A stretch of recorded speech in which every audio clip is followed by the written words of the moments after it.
Dari kitab Durratun Nasihin itu ada beberapa definisi istiqomah dari Khulafaur Rasyidin, Sayyidina Abu Bakar, Umar, Utsman, dan Ali. Masing-masing mendefinisikan titik tekan istiqomah agak berbeda. Kalau versinya Sayyidina Abu Bakar, istiqomah itu orientasinya terletak pada bagaimana kita secara kontinu bertauhid. Jadi fokusnya pada kemurnian tauhid. Yang disebut istiqomah itu kalau batin kita terus menerus fokus untuk menomorsatukan Allah, tidak menyekutukannya dengan apapun atau siapapun. Ini versinya Sayyidina Abu Bakar. Berarti agak ke aspek akidah. Jadi istiqomah itu di level akidah. Akidahnya secara kontinu hanya tauhid saja, tidak mempertuhankan apapun. Dan ini terus menerus. Agak beda dengan Sayyidina Umar. Kalau bagi beliau istiqomah itu komitmen. Jadi untuk menjalankan perintah dan menjauhi larangan. Kalau ini agak ke fikihnya. Jadi Sayyidina Umar fokus istiqomah itu menjalankan perintah, menjauhi larangan terus menerus. Hidup ini berarti visinya apa yang harus saya jalankan yang diperintahkan oleh Allah dan apa yang harus saya jauhi. Agak berbeda dengan Sayyidina Utsman. Kalau Utsman bin Affan radhiyallahu an lebih melihat istiqomah itu terletak pada keikhlasan amal. Jadi bagaimana kita mendawamkan ikhlas dalam amal kita kepada Allah. Dan Sayyidina Ali lebih fokus pada istiqomah itu pada kesabarannya. Orang istiqomah itu kan sabar, dijalani terus, kontinu dilaksanakan terus. Nah ini kuncinya di sabar. Kalau Utsman kuncinya di ikhlas, Umar kuncinya di komitmen, dan Abu Bakar kuncinya di kemurnian tauhid. Ini bisa ditemukan agak panjang penjelasannya di kitab Durratun Nasihin. Kitab ini enak karena isinya banyak cerita-ceritanya. Dulu saya sering baca Durratun Nasihin ini kalau ingin mencari banyak kisah-kisah cerita yang menggugah hati. Baik, ini beberapa perluasan makna dari istiqomah. Nah, sekarang kita cek keutamaannya. Istiqomah itu, mungkin teman-teman sering dengar ada yang bilang istiqomah itu lebih utama daripada 1000 karomah. Jadi kalau kita bisa menetapi istiqomah, ini kita adalah orang yang luar biasa. Tidak gampang orang bisa istiqomah itu. Kalau karomah ini anugerahnya Allah. Yang anugerah Allah ini bisa diberikan pada siapa saja. Kadang-kadang orang yang belum berbuat baik pun karena kasih sayangnya dianugerahi oleh Allah. Maka istiqomah bisa lebih unggul daripada karomah. Karena istiqomah ini daya upaya kita yang berat. Jadi kemuliaan kita antara lain terletak pada kemampuan kita untuk istiqomah. Kalau ada orang berbuat baik sekali terus tidak diulang-ulang lagi, itu kan belum kelihatan mulia. Tapi orang yang terus-menerus melakukan kebaikan yang sama, ini kita melihatnya lebih utama, lebih mulia. Ada orang, Pak, teman saya itu, Pak, kemarin hari Senin dan Kamis puasa. Itu kan masih biasa. Tapi kalau kamu tambahi, dia ini, Pak, sudah puluhan tahun menjalankan puasa Senin Kamis. Itu nilai kemuliaannya kan berbeda. ada istiqomahnya itu nilainya berbeda. Kemarin pacarku jemput nganter saya Pak, biasa. Tapi kalau sudah 3 tahun ini Pak, dia itu jemput saya nganter terus ke kampus. Itu kan luar biasa sudah. Jadi ketika satu perbuatan ketempelan istiqomah, nilai mulianya jadi jauh lebih tinggi dibandingkan perbuatan yang insidental saja. Kemarin saya ngaji Quran itu pagi sampai isya bisa langsung khatam Pak. Oh iya Alhamdulillah. Akan lebih hebat lagi kalau Pak saya itu sudah bertahun-tahun ini seminggu sekali saya khatam Al-Quran. Itu jauh lebih ada rasa mantapnya. Jadi ini makanya ada gium istiqomah itu khairum min alfi karomah. Dia lebih utama, lebih mulia dibandingkan 1000 karomah. Di situ saya kutipkan pendapatnya Syekh Abu Ali Ad-Daqqaq. Syekh Abu Ali Ad-Daqqaq ini gurunya Imam Qushairi yang menulis Risalah Al-Qushairiyah. Nanti kita banyak ketemu beliau malam hari ini. Kata Syekh Abu Ali Ad-Daqqaq, jadilah engkau sebagai manusia yang mampu istiqomah. Jangan sibuk mengharapkan karomah. Bagaimana engkau bisa mendapatkan karomah sementara Tuhanmu mengharapkan engkau tetap istiqomah? Kita ini kan sering lebih menunggu-nunggu anugerahnya Allah, karomah dari Allah. Padahal tidak usah mikir itu sudah urusannya Allah. Ayo fokus pada urusan kita, yaitu mengistiqomahi amal baik, kebaikan kita. Nah, di titik ini istiqomah disebut khairum min alfi karomah. Yang kedua, istiqomah itu menunjukkan sempurnanya kebaikan. Jadi ya ilustrasinya seperti saya bilang tadi, ini kebaikan yang tidak insidental. Sekarang baik, besok kumat lagi tidak. Ini terus menerus dilakukan. Disitulah kebaikan itu kemudian jadi utuh, sempurna. Jadi kata Syekh Abu Ali Ad-Daqqaq tadi, dengan istiqomah seseorang akan mencapai kesempurnaan kebaikan. Sementara orang yang tidak berpendirian, berarti apa? Perbuatannya kadang muncul, kadang tidak. Kadang soleh sekali, kadang kurang ajar juga. Kadang, ini namanya kan tidak istiqomah. Kadang rasanya temanku ini baik, tapi kalau sudah kumat ya tidak karu-karuan ini mesti. Nah ini agak tidak istiqomah, disebut tidak punya pendirian. Ya usaha dan hasilnya mungkin akan sia-sia, kata Syekh Abu Ali Ad-Daqqaq ini.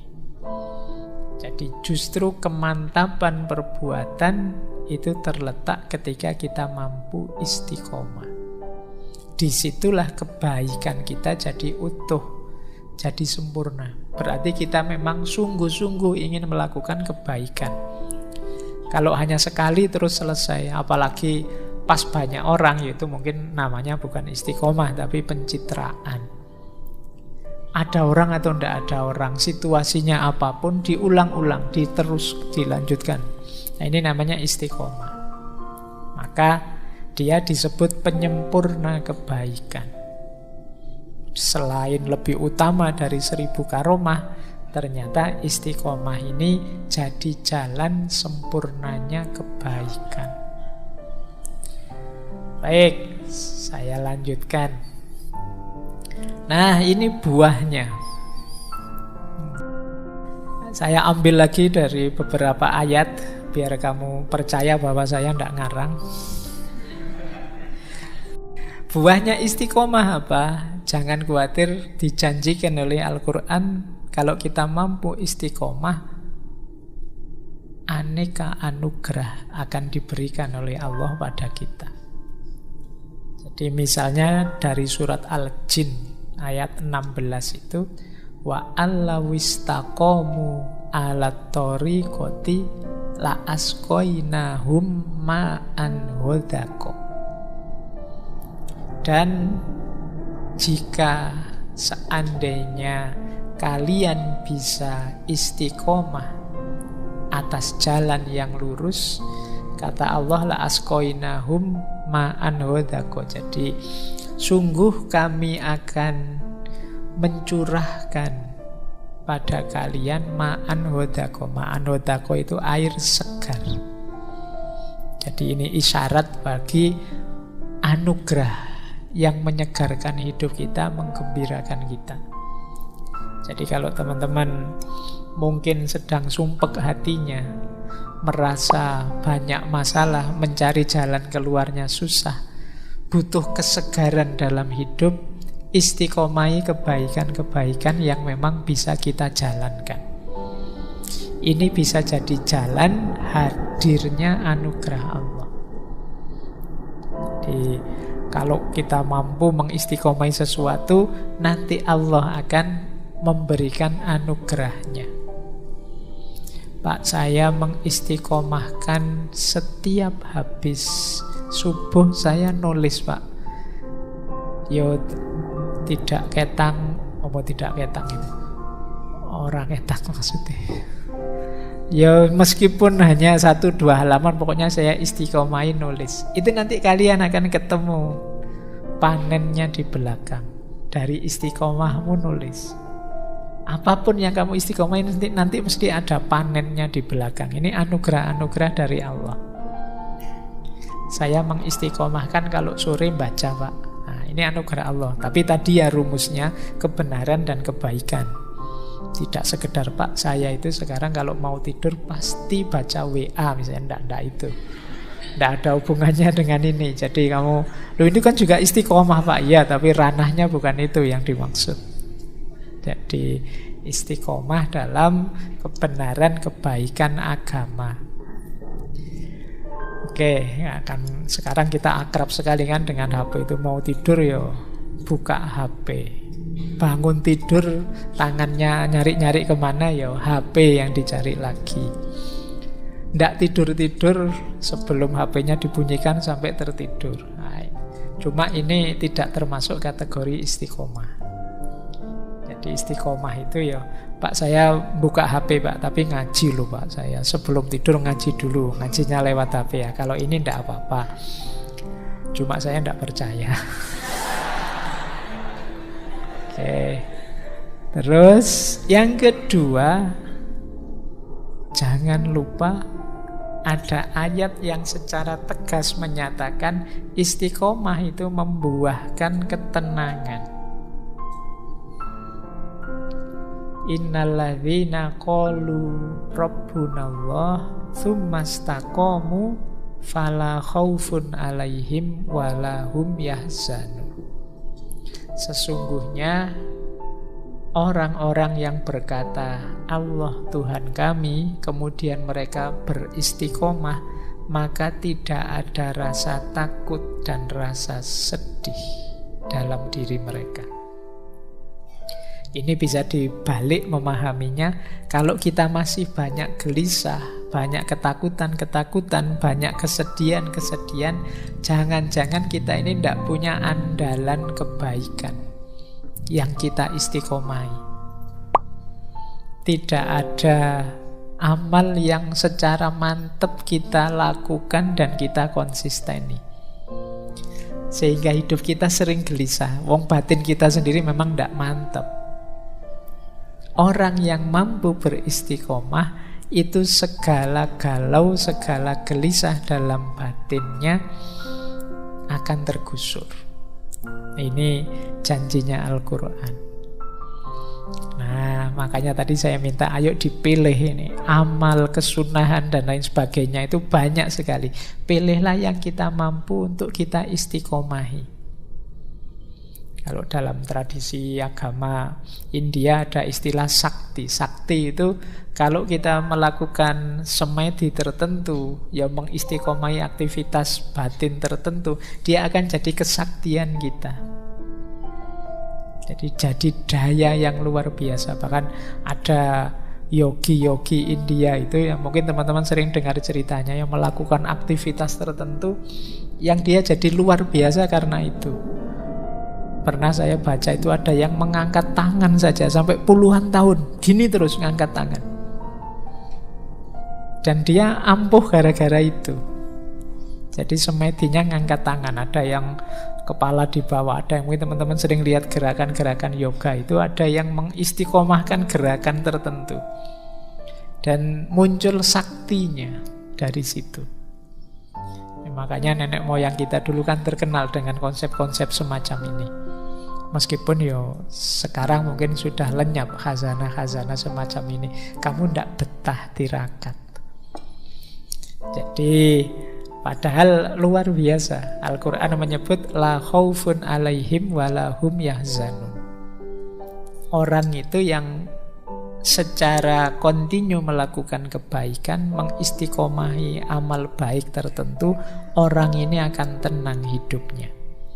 Tidak ada susah, tidak ada gelisah, dan tidak ada rasa takut. Yang ketiga, dilanjutkan lagi, kita akan dapat perlindungan. Jadi ini ayat ini di surat Fussilat ayat 30 lebih panjang. Kalau tadi surat Al-A'qaf ayat 13 itu kan berhenti di la khaufun alaihim walahum yahzanun. Kalau ini dijelaskan detailnya.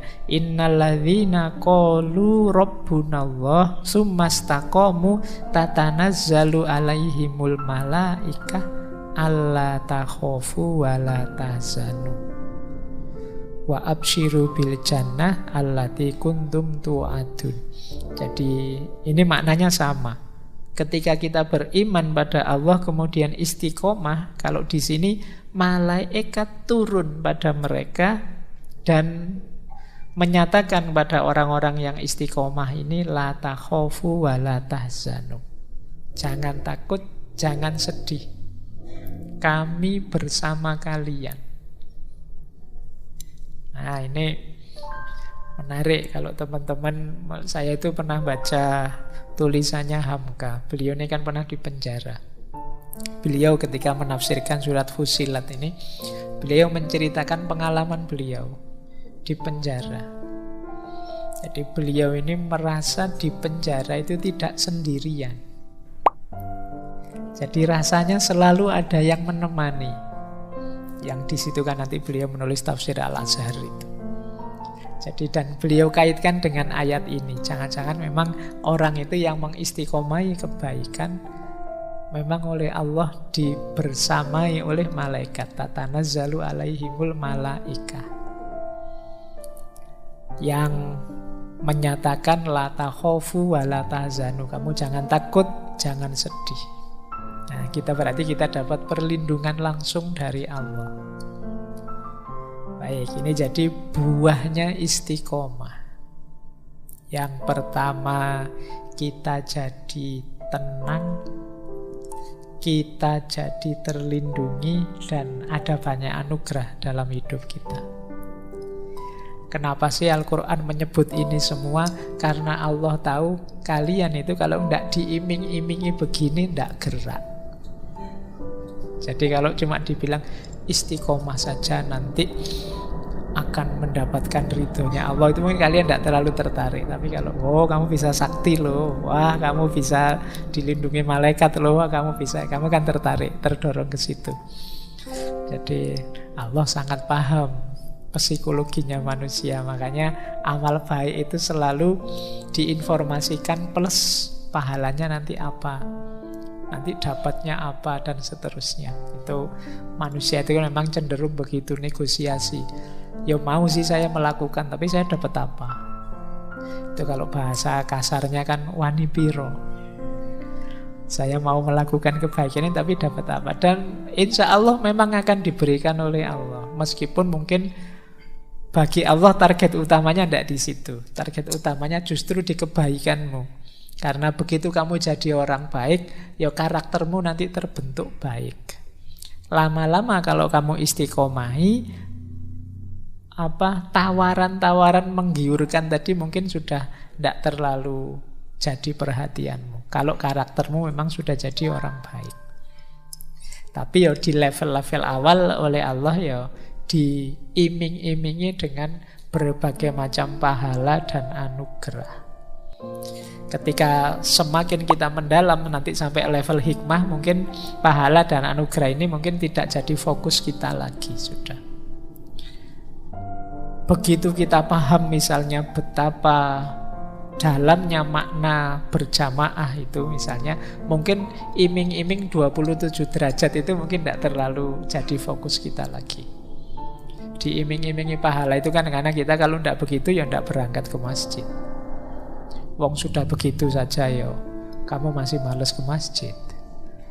Ini 27 derajat loh. Ayo pahala saya sudah banyak kok Pak, tidak ditambahin 27 juga tidak apa-apa. Cari jalur yang lain. Pokoknya itu manusia sudah khosimum mubin, kata Al-Quran. Khosimum mubin itu senengannya debat, nyari saja alasan untuk tidak melakukan. Ini sebenarnya disindir oleh Al-Quran seperti orang Bani Israel yang disuruh menyembelih sapi. Aslinya males mereka disuruh nyembelih sapi, tapi yo gayanya tanya terus. Ini saya mau nyembelih sapi, tapi sapi warna apa? Terus begitu ada jawabannya, terus sapinya umur berapa? Kemudian pokoknya tanya terus. Jadi itu kayak mahasiswa dikasih tugas Pak Duni males, terus pertanyaannya panjang. Ini berapa halaman Pak? Ini nanti saya harus gimana Pak? Kalau ada begini terus gimana Pak? Jadi dosennya mungkin saking jengkelnya sakarep mulah, pokoknya ada tugasmu ngumpul.